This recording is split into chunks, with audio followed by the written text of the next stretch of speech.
Halo, kita berjumpa lagi di Pendidikan Agama Kristen. Hari ini kita akan belajar di bab 7, Yesus menyembuhkanku. Nah, di bab ini kita akan melihat tentang iman yang dapat menyembuhkan. Ya, seperti biasa kita akan mendengarkan pujian berikut ini sebelum kita memulai pelajaran kita.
Baik, kita sudah mendengarkan pujian, saatnya kita untuk berdoa. Mari lipat tangannya, tundukkan kepala, sebagai kita merendahkan diri di hadapan Tuhan.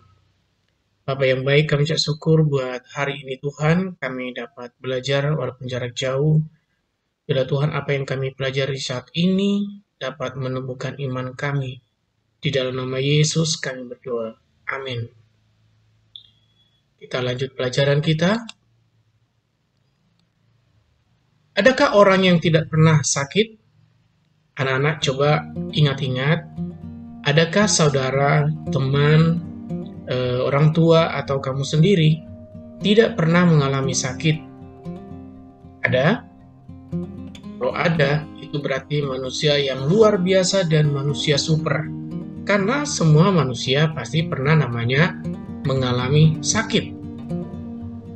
Ya, semua orang pasti pernah mengalami badan kurang sehat. Contohnya, ya mungkin dia kurang fit, ya. Dia mengalami semacam, ini semua orang pasti pernah mengalami namanya flu, pilek, batuk, ya pasti ada, pasti pernah terjadi, ya.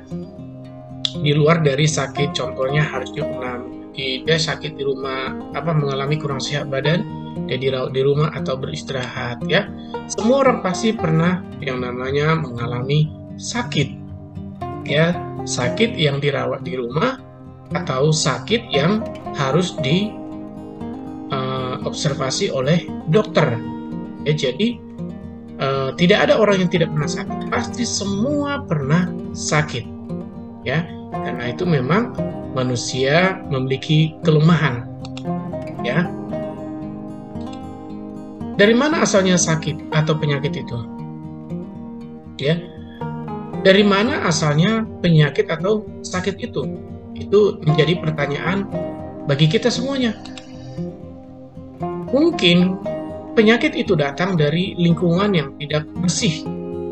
Contohnya, di rumah kita itu ada sampah, kita sembarang buang sampah di rumah. Habis makan kita lempar di depan kamar, atau habis makan kita buang di samping tempat tidur, dan tidak dibersihkan, nanti ada tikus masuk atau lalat masuk, itu bisa menjadi sumber penyakit. Yang kedua, penyakit datang karena seseorang lalai menjaga kesehatan. Ya, contohnya, ya, sudah tahu hujan, baru hujan, sudah lama tidak hujan, dia main hujan atau jalan kena hujan. Harusnya kan dia menghindar dari hujan itu, karena biasanya hujan pertama kali itu membawa penyakit. Ya, bisa flu, pilek gitu ya. Nah, tapi dia tidak mau menjaga. Akhirnya apa? Bisa sakit. Ya, contohnya, sudah tahu dia kalau makan cabai dia akan diare atau sakit perut. Dia makan juga. Akhirnya dia sakit perut, ya.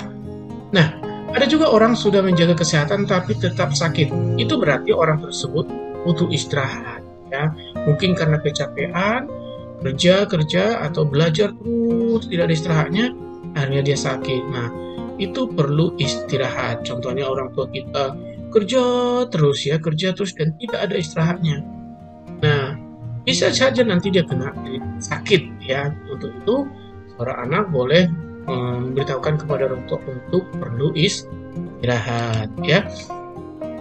Ada orang sakit karena faktor keturunan, ya. Contohnya HIV, jantung, asma, darah tinggi, ya, diabetes atau penyakit gula, ya, dan lain-lain. Jadi penyakit itu bukan karena lingkungannya tidak bersih. Penyakit itu bukan karena dia lalai menjaga kesehatan, atau penyakit itu bukan karena butuh harus istirahat memang, tapi karena sudah keturunan dari orang tua, ya. Orang tuanya kena HIV, ibunya mengandung, kemungkinan besar anaknya juga kena HIV/AIDS, ya, atau jantung dan lain-lain, ya. Jadi bukan karena orang yang tersebut, tapi bukan karena lingkungan, tapi karena memang keturunan yang digariskan oleh orang tuanya, ya anak-anak, ya. Seperti biasa anak-anak, coba perhatikan di bawah video ini ada gambar tulisan like atau jempol. Silakan di like dulu ya. Ya, sekarang di like ya. Sudah di like? Nah, boleh nanti di share video ini setelah belajar. Atau yang belum subscribe, di subscribe dulu. Kalau dia masih merah, itu berarti belum subscribe, di subscribe dulu. Terus nanti dibagi ke teman-temannya atau saudara-saudaranya beragama Kristen supaya mereka juga dapat pelajaran seperti ini. Setelah di subscribe, jangan lupa itu loncengnya, ya, di all aja, dipencet itu supaya ketika Bapak memberikan pelajaran selanjutnya, anak-anak dapat mendapatkan pemberitahuan, ya anak-anak, ya. Oke, kita lanjut pelajaran kita. Apakah anak-anak mengetahui cerita gambar di samping ini? Ya, kita lihat gambar ini. Anak-anak pasti tahu lah ya. Kelas 4 pasti sudah pernah mendengar cerita ini di pelajaran kelas-kelas sebelumnya atau di sekolah minggu ketika di gereja. Ini ilustrasi, ini Yesus dan ini adalah perwira Kapernaum. Dia seorang perwira prajurit Romawi, ya, di Kapernaum. Perwira ini suka membantu pembangunan bait suci di Kapernaum. Nah, perwira ini suka membantu dengan uangnya untuk membangun bait suci. Kalau sekarang kita bilang gereja, ya, yang ada di kota Kapernaum, ya, di samping Danau Galilea, ya. Nah, dari kejadian ini perwira ini pasti adalah orang baik, ya. Satu, kita melihat kenapa dikatakan orang baik. Dia suka membantu pembangunan bait Allah.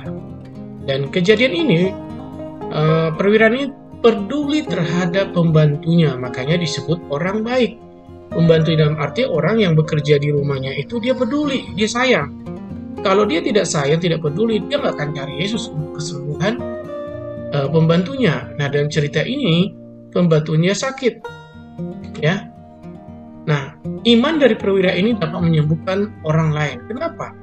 Karena perwira ini cuma hanya berkata, Yesus tidak usah datang ke rumahku karena kami adalah orang berdosa, saya orang berdosa. Cukup hanya satu kata, dua kata, pembantu saya pasti sembuh.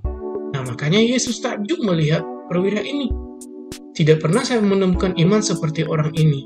Cukup hanya, hanya doa daripada perwira ini, pembantunya sembuh. Ya, doa daripada orang lain, kita bisa sembuh. Contohnya, kalau ada saudara kita, keluarga kita yang sakit, kita berdoa kepada Tuhan supaya orang itu saudara kita disembuhkan. Contohnya, kita ada di Pulau Sumatera atau Pulau Jawa, saudara kita ada yang sakit di Pulau Kalimantan, kita berdoa dari pulau yang berbeda. Tuhan pasti dengar doa kita. Tuhan bisa sembuhkan, ya. Nah, di sini kita melihat contoh tadi perwira ini hanya berkata, dia pasti sembuh, pasti sembuh. Nah, Yesus takjub melihat karena apa? Dengan iman daripada perwira ini, maka pembantunya itu sembuh. Nah, kejadian yang sama juga kita bisa melihat. Adakah anak-anak yang tahu cerita ini, ilustrasi ini? Ya, ini adalah perempuan yang, ya coba perhatikan gambarnya. Ya, seorang perempuan yang sakit pendarahan selama 12 tahun lamanya. Dia sudah berusaha untuk berobat, bahkan harta bendanya dikatakan di Alkitab, dia jual semuanya untuk kesembuhannya, bahkan dia dikatakan mungkin miskin ya, karena habis uangnya untuk berobat. Ada yang bilang di sana bisa menyembuhkan, dia jual hartanya, dia pergi ke kota sana, kamu pergi, dia bisa menyembuhkan, sudah banyak orang disembuhkan. Mungkin dia jual hartanya dan dia pergi. Nah, tapi dia mendengar siapa itu Yesus, ya, dia mendengar siapa itu Yesus, dan perempuan ini dengan iman berkata, asalku jamah saja jubahnya, aku akan sembuh. Kalau dalam kitab ada berkata, asalku jamah saja jubah, berarti ujung dari jubah Yesus, maka aku akan sembuh. Nah, benar, ya, ketika dia datang melihat kerumunan orang mengelilingi Yesus, dia berusaha sekuat tenaga untuk menjamah jubah Yesus. Benar, dia menjamah jubah Yesus. Yesus merasakan ada kuasa yang keluar dari tubuhnya, dan dia berkata, siapa yang menjamah aku?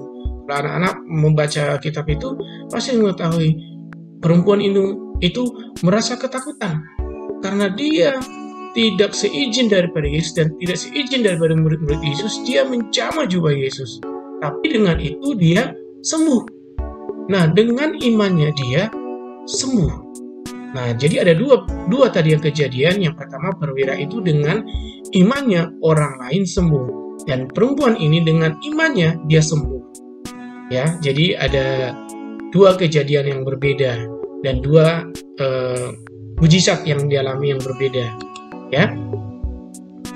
Nah, iman perempuan ini menyembuhkan dia dari sakitnya, dan dia langsung sembuh pada saat itu. Berhenti pendarahan yang selama 12 tahun dialami, berhenti dan sembuh. Nah, inti darinya pelajaran ini, ada orang sembuh didoakan, dan juga orang sembuh, ada juga orang sembuh karena berdoa. Ya, itu tadi ya, ada orang sembuh didoakan, yang terjadi dengan perwira tadi. Ada juga orang sembuh karena berdoa. Nah, tapi ada juga orang sudah didoakan, sudah berdoa, tapi tidak sembuh. Pertanyaannya, apakah Yesus tidak mengasihi mereka? Dia tidak sembuh dan tidak mengalami kesembuhan. Dia sakit, saudara kita sakit, didoakan, tidak sembuh. Apakah Yesus tidak mengasihi mereka? Itu jadi pertanyaannya. Yesus tetap mengasihi mereka. Alasannya apa? Itu ya. Nah, orang tersebut meninggal. Contohnya nih, saudara kita sudah kita doakan, tapi dia meninggal. Dia sudah seseorang itu sudah berdoa, tapi dia meninggal. Nah, orang tersebut meninggal karena memang sudah waktunya dia harus kembali ke rumah Bapa di surga sebagai pencipta. Jadi memang sudah ada waktunya, mau didoakan, mau berdoa puasa juga. Tapi kalau sudah Tuhan bilang waktunya, sudah waktunya, atau ada bahasa Yunani berkata kairos, waktu di mana ada waktunya.